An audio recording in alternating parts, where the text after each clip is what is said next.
imala Ethiopia fakkenyummaa cimsa tarsiimoo ida'amuun biyyoo fiiceessiisa galma eegere keenyaadhaan waliif labsa milkii injifannoo xombora qabsiisa.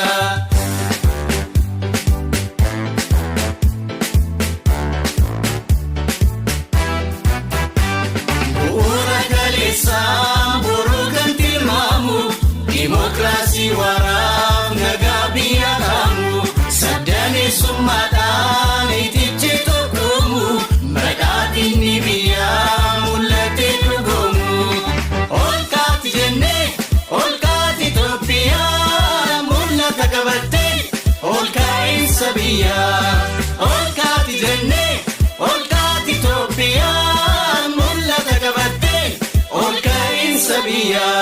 waliigaltee biyyaa wal faana hiriiraa nadaallee haqaatiin mootummaa ijaarraa namummaa olaansuun imalli toleeraa paartiin badhaadhinaa caalmaan milkaa'eera idaarraa mindaatiin nu ceesisaa jira maraan nadoo qamadii filachuun ida'amuu filachuun nadoo qamadii filachuun waloomaa filachuun nadoo qamadii haa filan.